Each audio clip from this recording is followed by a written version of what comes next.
Okay. Next on the agenda is the approval of the minutes from the January 13th, 2025 regular session. Motion by Larkin. Second by Ms. Beavers. Any discussion or questions? Hearing none, all in favor signify by saying aye. Aye. No abstention. The next is the delegation of speakers. And the first speaker we have, Will Chapman. He wants to address service personnel wages.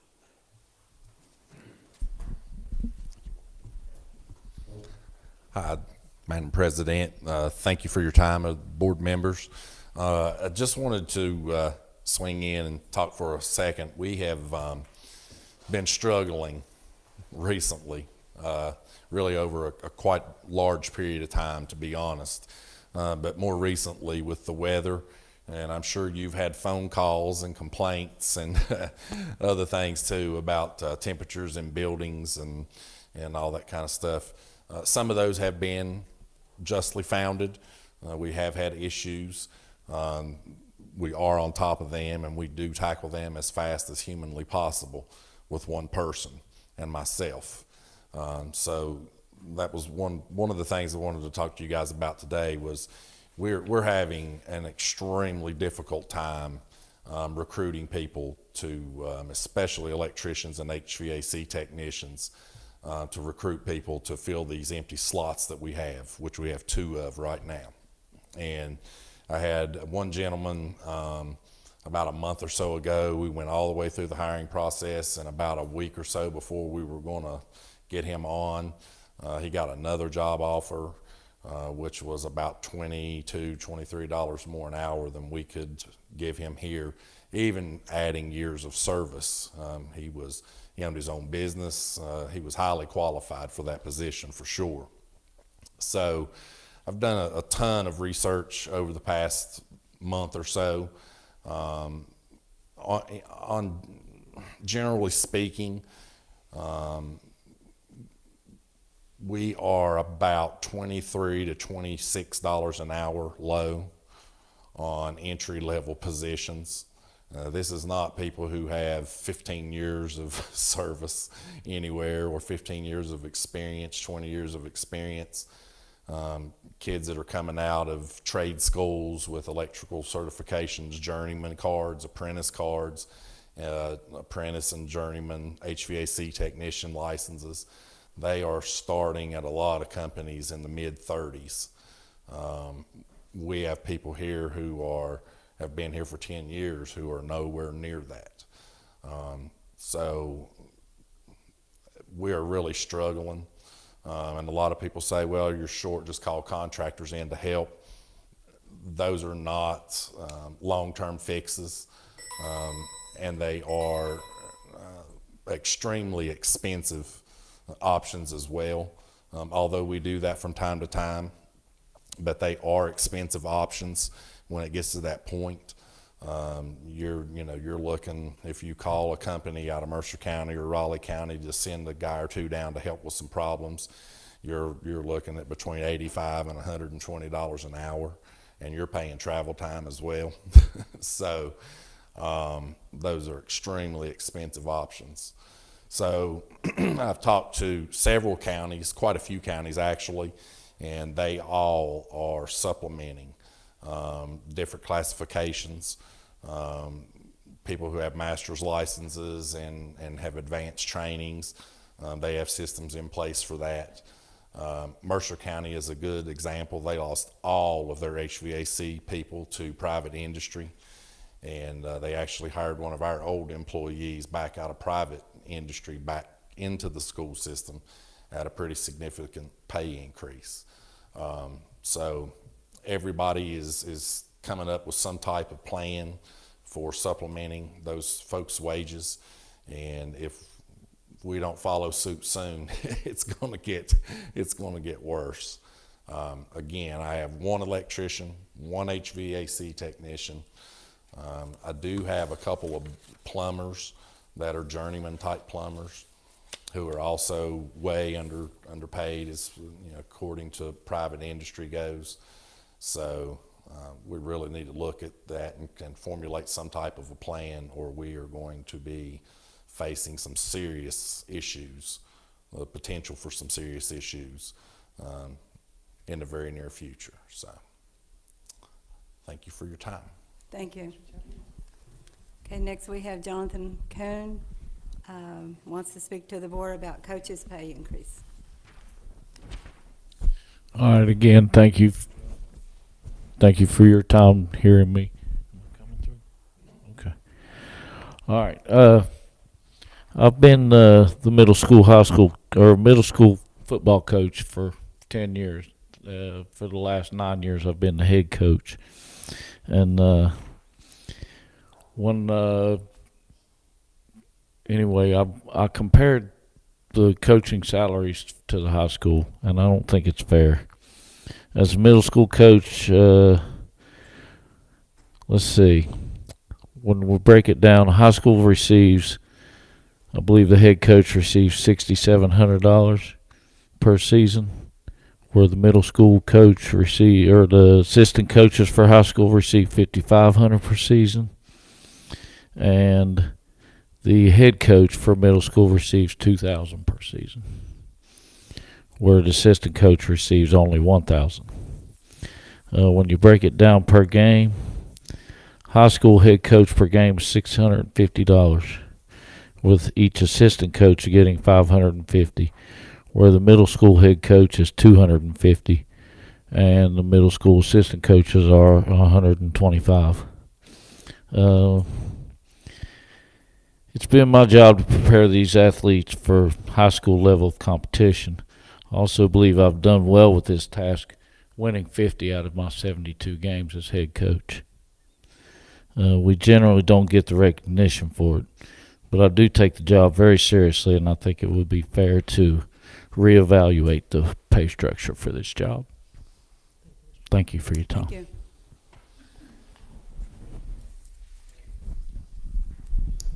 Okay, the next item on the agenda is this discussion items. We have chronic absentee, semester 1 data, and initiatives from Aaron Lester, Director of Child Nutrition and Student Services.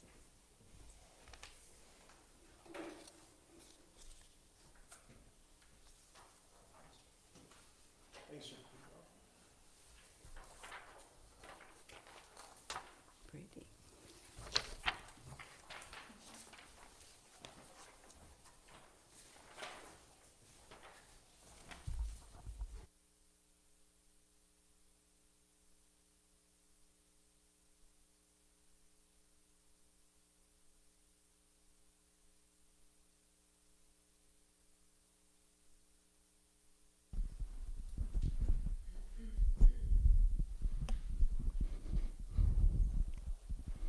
Good evening. Thank you, President West and board members, for allowing me just a few moments to give you an update on our current chronic absenteeism data and some things that our office and the central office as a whole, the school staff and everyone has worked on, some initiatives and things to try to decrease that chronic absenteeism. The goal of the Student Service Office is the Office of Student Services is to improve academic achievement by improving student attendance. Okay, and of course decreasing chronic absenteeism. And to do that, we have extension activities, classroom engagement, all those we work toward improving our achievement data and our attendance data. We'll just jump straight into the few handouts that I gave you behind the first page there. The first graph is our current chronic absenteeism as of today, which stands at technically like 38.66%, I think is where we're at today. We have 37% of our students who need attendance and 24 who have no attendance issues at all. That was as of today. Is the needs attention above the chronically absent? No. Those are the next students who could possibly fall into that chronic absenteeism. I guess that's my question. Yes, they're the middle of the road Okay, students who, so the 37, I guess I don't know how to ask this. The 37 is a part then of the 39, no. so it's above it. Okay, that's what Yes. that's what I wanted. Yes, there's 3 different groups, and they don't cross over. Okay. So we have 24 students who have no attendance issues, 37 who have some, but 39 who are already chronically absent. So, yeah, if you add those together, we're looking at 76% of our students who do have an attendance issue.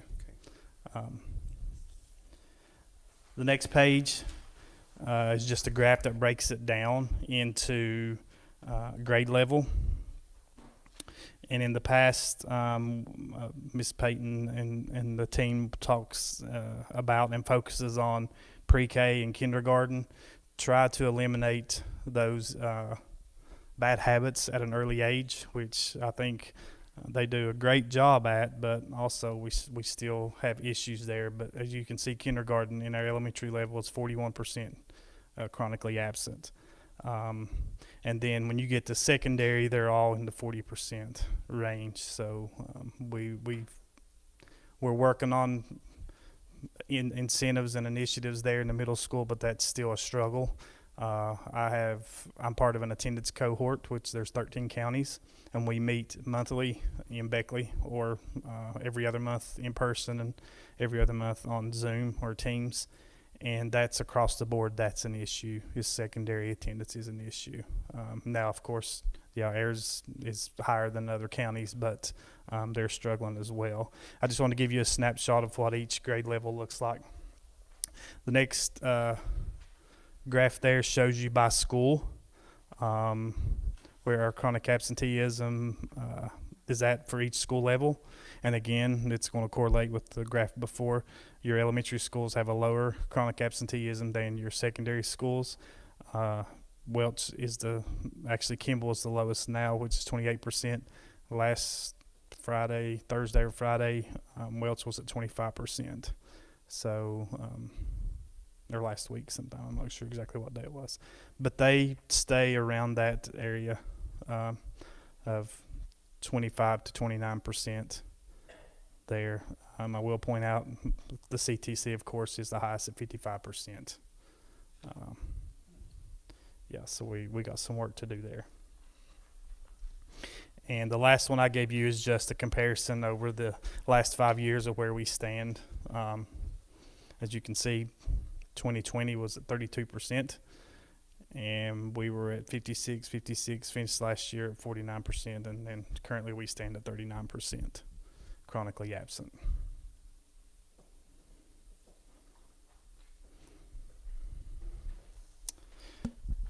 Just a few things that we're working on, of course. At every principals meeting, we share and we discuss our attendance data more often than we had in the past. It's become a major issue. It's to the forefront for all of the staff members here in this office and in the school as well. We do little competitions. I don't know if you all see the attendance crown every month. We have a principals meeting. We try just to do that to make more families aware of how important attendance is. It does work. I'll be honest with you, before we started having a push, I would be out and nobody would want to talk about attendance. Now families come up and they want to tell me why their kids are not in school. So the awareness piece is increasing in the community, which is a good thing. We'll continue to move forward with that. Just when we had our trunk or treat out here, there was a woman who wanted to come up and talk to me about her child's attendance and things. So at ball games, everybody. So it's an awareness piece that we've done a good job of increasing the awareness on it, and we'll continue to do that. We have school attendance teams. They meet. They have part of the SAT process. They dissect the data. On Zoom, you can drill down to individual kids, and it'll pull trend data up on those students and everything. So they work on a lot of that in their SAT teams and their school attendance teams. They flag students for community and schools facilitators to offer any support we have to eliminate any barriers they have for those students getting to school. just this week. Today, actually, Ms. Klein told me that I had an order from Amazon. We had students who don't have heat in their home, and they needed electric blankets. They had a couple electric heaters, but not sustainable heat. So with their community and schools funds, we've purchased electric blankets and things for those families. Those came today. Those are things that we try to support those families in anything they need, and the facilitators do a great job on that. Staff and student conferences. Like I said, we have data meetings. Home visits are conducted with their community and schools facilitators, the principals.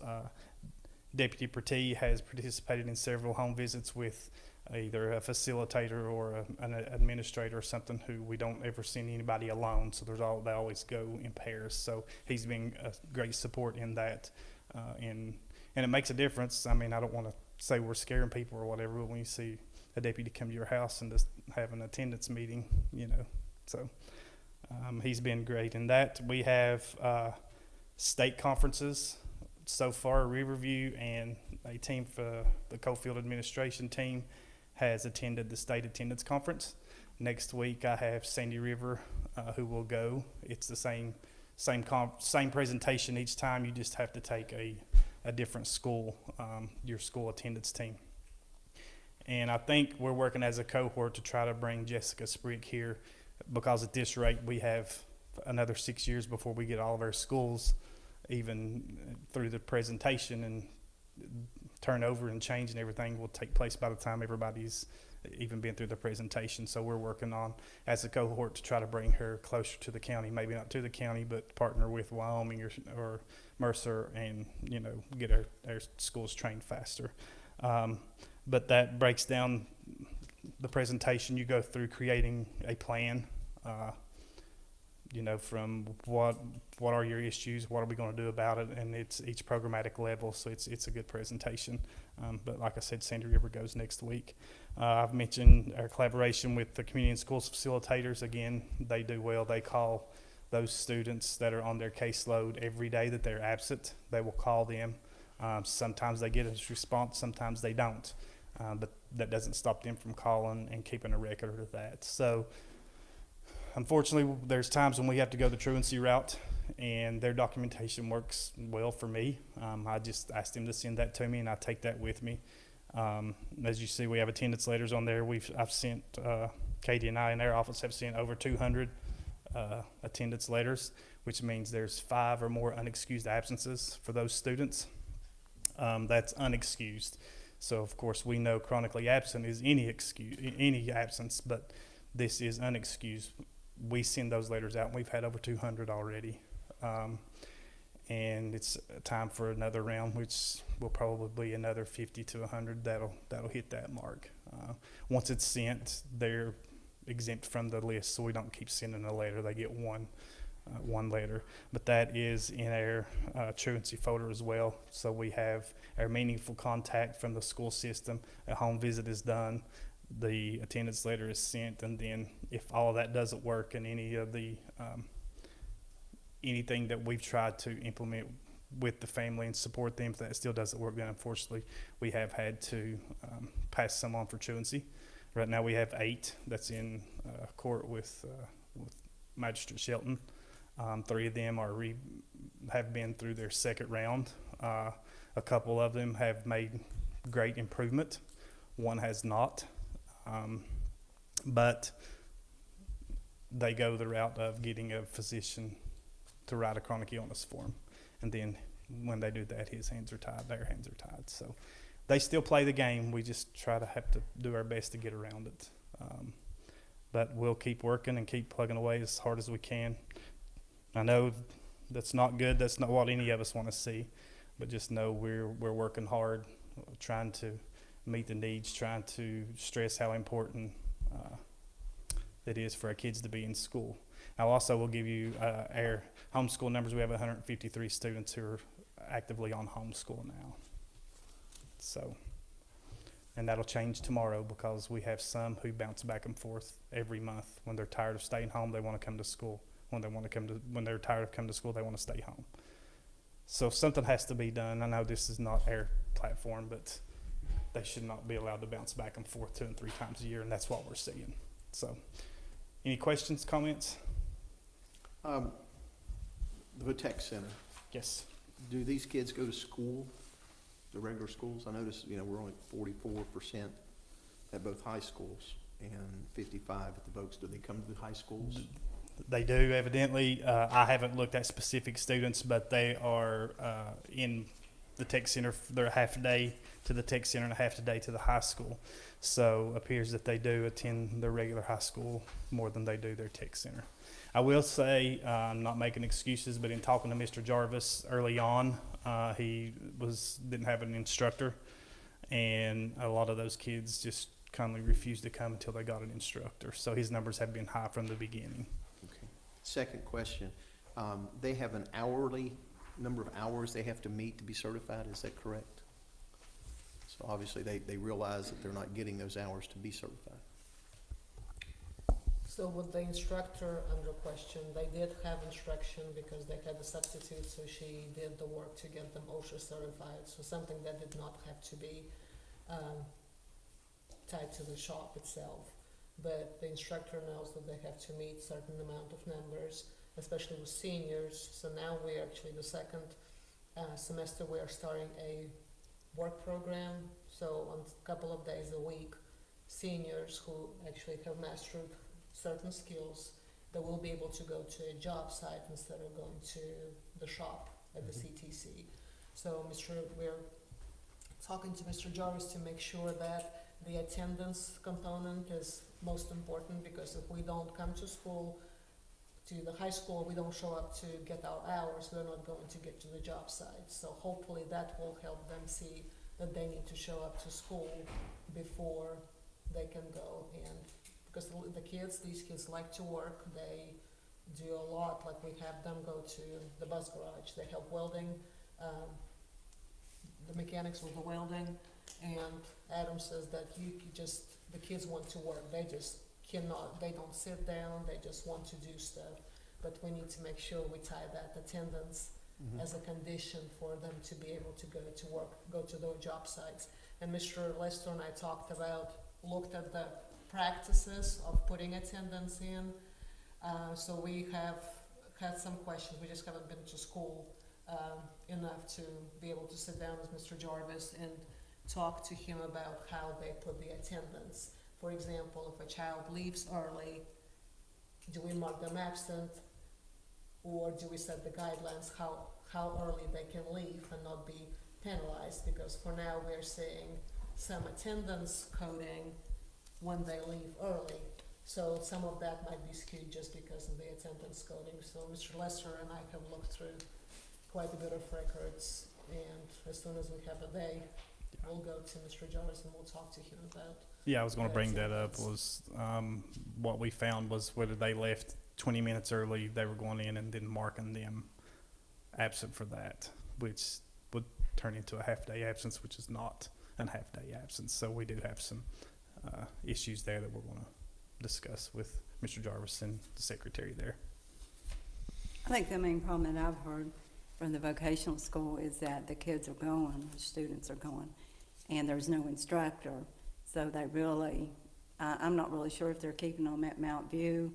If they don't have an instructor, I've heard them say, well, we don't have an instructor, so we're going to stay here. And then whether or not that they're properly supervised, by somebody while what room do they go to, where do they go, if they're normally supposed to be at the vocational school. And so I think, I've had some parents that complain about, well, do they stay at the school or do they go out there, but there's no instructor and they're not getting instruction. How many shops are we short instructors for? We have, all of our shops have the certified instructors. So the instructor may not just show up on particular days, which is that what There, you're referring there to? might be attendance issues with some instructors, and we'll find out. But I know welding, we did not have welding instructors till the beginning of October because we were not able to hire one. And again, because the first one did not feel like we were paying enough, because when you come from welding industry, from the coal mines, and you become a teacher, Yep. pay difference is Yep. huge. So I know September really was bad, but he's doing really well. He's building relationships with students. So for now, we don't have anybody who would be missing extended periods of time. We have shops filled with instructors. We just need to kind of dig in and see what's going on to make sure we give you an answers list. So hopefully what can happen over time is when their attendance regulates, even though they were in the hole in September, that over time as the year goes and they attend more, then hopefully that chronic absenteeism for the CTC will decrease. Because we don't normally have an issue with CTC, because they know they need the hours. Oh, yeah, absolutely. And that's, CTC is in the second year of having their own location in Weavis, because before, they did not have their own entity in Weavis.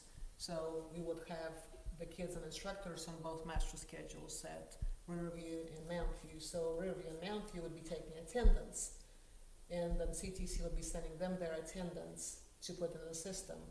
Now with the new system we have, it's in the second year that they are their own separate entity. So we have dual enrollment, kids are enrolled part-time, half a day at Riverview or Mountview, and half a day at CTC. So those are also growing pains. How do we make sure that we stay with that system? Because before, they did not have to do much with Weavis. Yeah, and last year when they first started that, our kids were getting counted absent. It was doubling their absences, and that was a State Department issue. If Riverview marked them absent, CTC marked them absent, then it was doubling their absences. So they're working on that as well. But we are, Mr. Lester and I are working on the plan for our attendance teams, because you know we have the policy on attendance on comment, and as part of that policy, each school has to create a systems of support plan. So we have been preparing some documents, scouring through the different websites to make sure they have some basis and a template for the plan. So they need to be able to tell people, like, if this is the child that has no absence issues, we're still going to support them in a certain way. Sure. If we have children who are showing concerns, these are our strategies that we'll use to support them. Because, you know, attendance has been an issue, but people are still learning, like, what do we do? Because, for example, if Ed is not coming to school because he has no heat, instead of just me pounding and telling him, you know, like, I'm gonna send you an attendance letter, I need to really dig in and talk to Ed and talk to the family and see what we can do to bring Ed back to school. So we are learning about this because we have been used to, we either just do punitive measures or we don't do anything at all. So we are really looking into that supportive systems for our students. So we have been putting some plans together for our schools so that they would have that information. And Jessica Sprigg that he mentioned, she's the one that State Department brought in to work on stuff like this. But again, like Mr. Lester said, we cannot wait. It will take us several years. So we're just kind of scrounging resources ourselves, and we'll have a weekend that will bring attendance teams together, and we'll give them time to create that plan, because people have no time. Like, everybody always needs some time from them, but we will just have them incorporate into their student handbook so that when they post it on a website, we know how we deal with discipline, we know how we deal with attendance, so that we are transparent and parents know exactly what we'll be doing. So that's our plan moving forward. And of course, our online form for the parents to submit their absences, the students' absences is going to go live. We'll just do it next week, so we'll have that. Hopefully that will help us unexcused absences issue. Okay. Thank you. The next item on the agenda, G, is finance, the allowed and authorization payment and bills, budget revisions. Do we have a motion to approve the finances? So moved. Motion by Ms. Beavers, second by Ms. Robinette. Questions? Hearing none, all in favor signify by saying aye. Aye. No abstentions. Number 2 is approval to authorize school funder events. We have 2. We have a motion to take both and number 2 together. Do I have a motion? Second? Second. Any questions? Hearing none, all in favor signify by saying aye. Aye. Aye. No abstentions, noes. On H, we have action items 1, 2, 3, and 4. I think probably, do you want to take those separately? Just the first one. Number 1 is to approve the K through 5 Math Foundation curriculum, grow your own elective. Do we have a motion to approve?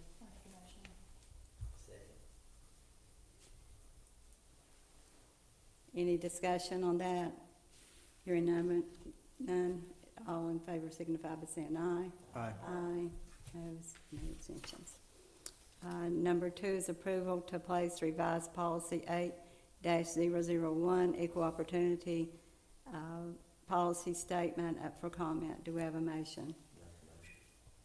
Motion by Larkin. Second. Angie. Okay. Any discussion concerning that? Okay, hearing none, all in favor signify by saying aye. Aye. No, or abstention.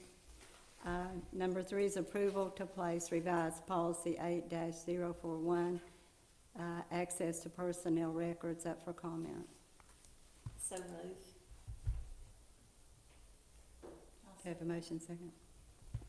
Margaret made a motion, second by Angie. Do you have any questions, comments? Hearing none, all in favor signify by saying aye. Aye. No abstention.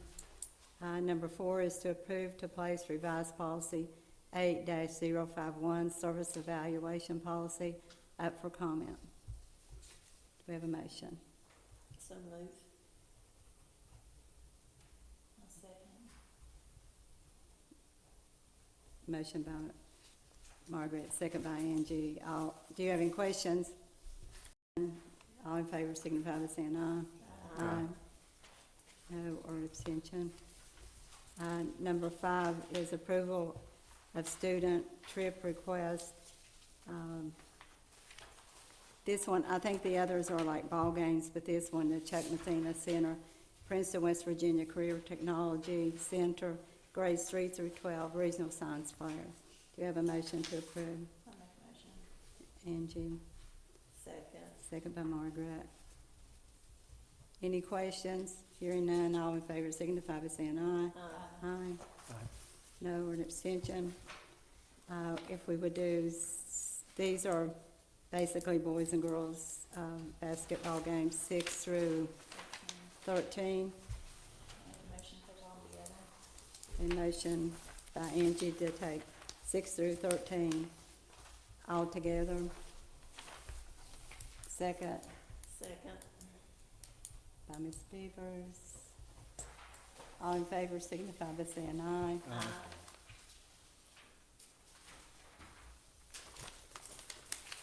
Okay. The next one we have is approval of student trip request, Rockbridge, Elm Springs, Young Life Camp, Sandy River Middle School, 6 through 8, McDowell County Wildlife Trip, and number 14 is approval of student trip request, Rockbridge, Elm Springs, Young Life Camp, Sandy River Middle School, 6 through 8, McDowell County Wildlife Trip, and maybe Ms. Barker can explain to you. I just did these separate because they are actually separate from what we're approving for the school. So Wildlife is an organization that works with our students, and they're in several schools in our county. So just a few times a year they do trips. So the trips are their organization. It's sponsored by them, but they do ask if they could use our buses. So because they use our buses, I mean, they pay for the fuel, they pay for the bus driver wages. I asked them to put this to be approved by the board, but this is not a trip sanctioned by any of our schools. This is a trip that's sponsored by a wildlife organization, and we just approved that because our buses are used. So I'm just trying to not to be careless and not to place it on the board agenda.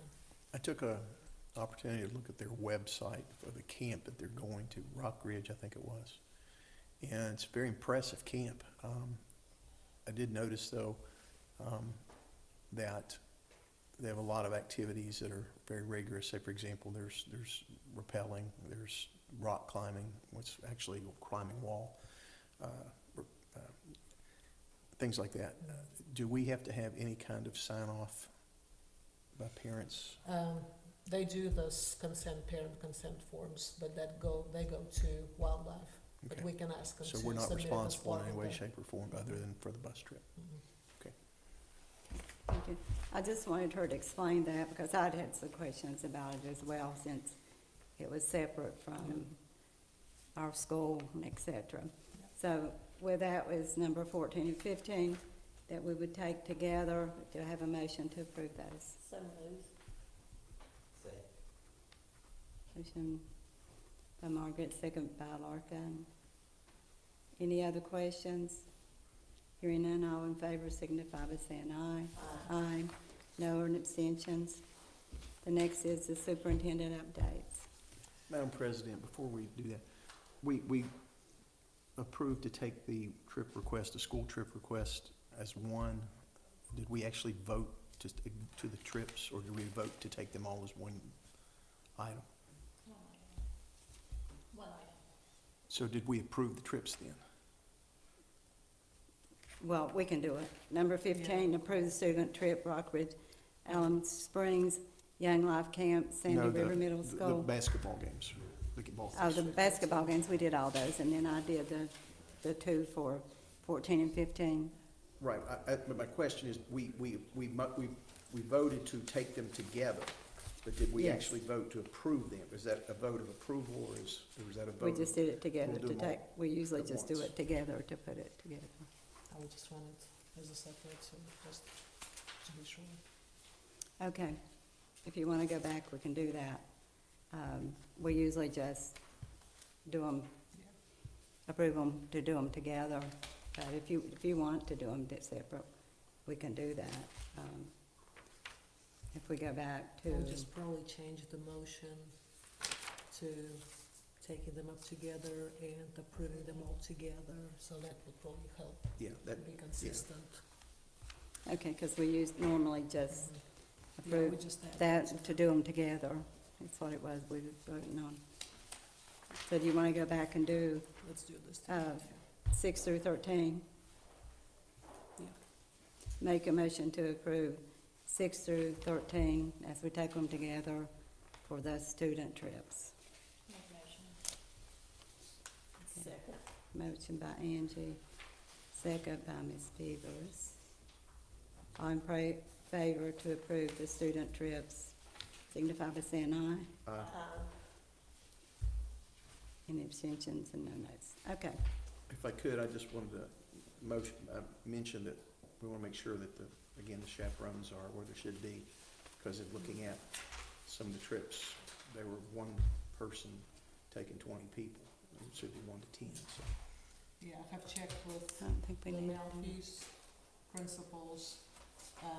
When the middle schools go to play, cheerleaders are traveling, so Coach McCoy usually is there, so she's an additional chaperone. But in case they don't have cheerleaders traveling with them, they will make sure there's a female volunteer chaperone on the bus. Okay. And of course, with high school, we have the Coach Riley, she's she's female, so we're making sure that we have enough there on those trips too. Okay, well, as I mentioned to you, maybe Miss Jack is with the cheerleaders, that would give you two, but probably would be good to put the name on Yeah. on the form. So back to my updates, we had no school today. Lots of side roads are still rough, and our parking lots were not cleared up because yesterday nobody worked. So we just did not want to endanger our staff coming in. So today we had maintenance scraping the parking lots. They're still not 100% just because it just cannot melt in these temperatures. But we checked with all the principals, parking lots are clear, buildings are warm. but the side roads are still, as you know, really, really not in a good shape. So we are going to do the non-traditional day tomorrow, just to allow for the state roads to clear up the side roads and get our students to school safely. So the no school today, so for now we tentatively are taking June 2nd.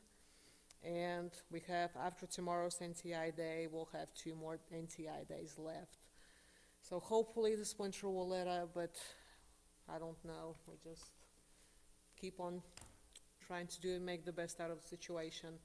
I have sent you an email about the ethics disclosure, so we still have till February 2nd to get it in. So if you need help, I'll be more than glad to sit down with you. So as you know, we have a special meeting on February 3rd, so I'm giving you just some extra information for you to look over as you prepare for the meeting. I did not want you to come in, without much of information. So I just wanted to give this for you to peruse at your convenience. That's it. Okay. The next is the announcement of future meetings. February 3rd, we'll have a special meeting here at 3:30 p.m. It's a special meeting for the superintendent's evaluation and contract renewal. And then on February the 3rd at 5 o'clock, we'll have a regular meeting here at the office. So if we have a motion to adjourn. So moved. I'll second. All in favor signify by saying aye. Aye. Abstention and nays. And it is 5:42. Time is 5:42.